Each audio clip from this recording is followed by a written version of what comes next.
2006 on a 56 Volkswagen Golf R32. This one, as you can see, is a 5-door DSG. From what I can tell, looks to be totally standard. So standard wheels and suspension, no silly exhausts, no engine mods, but we will double check as we go around. We'll start by having a look at the bodywork. If we look down this side, you can see it's nice and straight all the way down there. It's not full of filler or ripples or anything like that. This front driver's wing, we've got one little stone chip just here, but other than that, it's nice and tidy. The arch itself all the way around is good. A little bit of mud that we've missed there, so ignore that. Inside the arch, it's not caked in stone chips or anything like that. Like I said, we've done a terrible job of cleaning it, so ignore that, but the bottom of the side skirt there is all nice and tidy. It's on the standard R32 wheels. It's done the usual bit on the centre caps where the lacquer's peeled off, so we've lost the blue section. So it wants some new overlays for the centre caps. But other than that, the wheel generally nice and tidy. Coming down this side, on that side skirt all the way along, nice and clean. It's not been rammed up any curves or anything like that.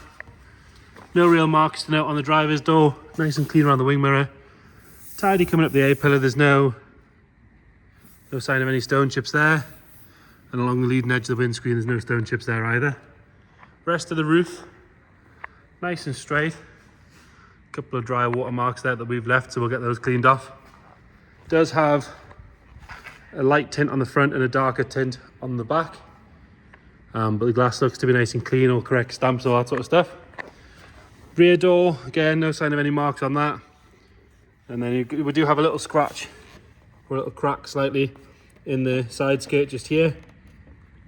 But inside and up the arch, again, nice and clean. They can get a bit of a problem with rust in this bottom corner, but as you can see, this one, lovely and tidy.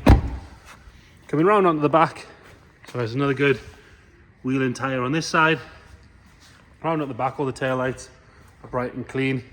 The exhausts sit nice and level. Normally they're off to one side or on a bit of a wonk, but these are good. There's a little bit of paint fade in the corner there where the registration plate goes. Other than that, the rest of the bumper nice and tidy, as is the boot lid. And again, you can have a bit of rust coming through on the boot lid, but as you can see, around that handle, all nice and clean. On the bottom, nice and clean and tidy. And along the bottom of the screen, which is another problem area, all good. Have another look at the roof from here. Nice and straight. And as we come around on the passenger side, if you look up this side again, nice and straight and level. It looks like there's a bit of a colour discrepancy on the door. You can only just see it in person. It does look worse on the camera. If you get up close, it is barely noticeable. It is just the way that the camera picks it up. And we do have sort of a polisher mark just here in the lacquer that wants rectified with a proper polish. Nice and clean on this rear arch, no sign of any rust or anything like that coming through around the body kit. Another good wheel and tyre. Rear door, again, nice and tidy. Looking up this side skirt, that's all good. We have a stone chip that's peeled a little bit of the lacquer off on the leading edge of the front passenger door. Around the wing mirror, that's all nice and tidy, as is the pillar on this side and this side of the windscreen. And then front wing, no sign of any corrosion coming through on that arch. Another good wheel and tyre. Like I said, they all want the inlays for the centre caps. Coming around at the front, we've got a little stone chip down the bottom here. And one or two other ones. But generally very minor for the age and mileage of the car. Lower half that bumper's all good. Headlights are clear, it has the Xeons as well. And then the bonnet, lovely and straight. We've got another stone chip just there. But lovely and straight, no ripples or dents in that. Moving on to the interior. Obviously the R32 being the flagship, got all the toys. So we've got electric mirrors, electric windows. What else have we got?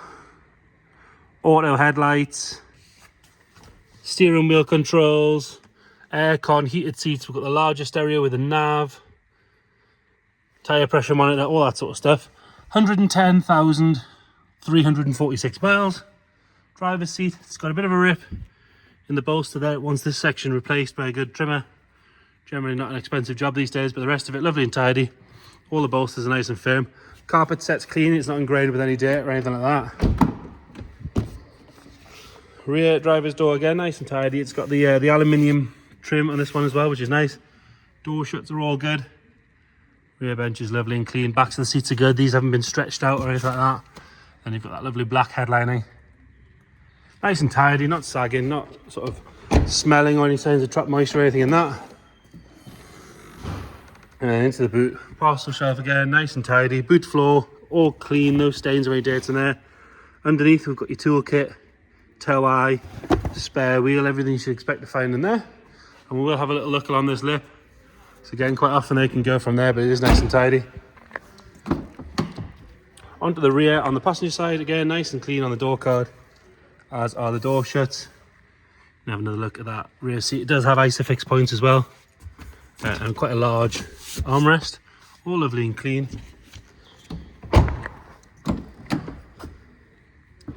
And then front passenger door, nice and tidy. Again, door shuts are all good.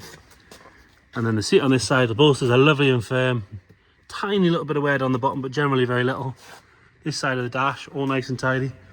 One of the issues you can have with this era VW is the switch gear sort of wears out, it rubs across. But on this one, as you can see, it's all lovely and clean, it's not worn. The only tiny bit of wear is on the left hand side on the lacquer on the gearbox surround.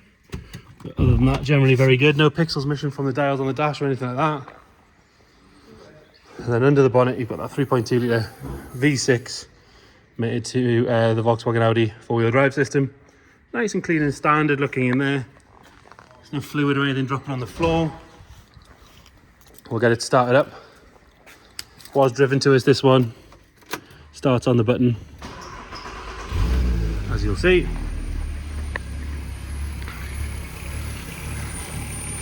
Fires up nice and smooth. They've got a little preheater that all the R32s have going away. Nothing nasty coming out the back. No warning lights other than a tuition that we would put a seat back on, but obviously we're not in the car, so that's okay. So there you have it. 2006 on a 56 Volkswagen Golf R32.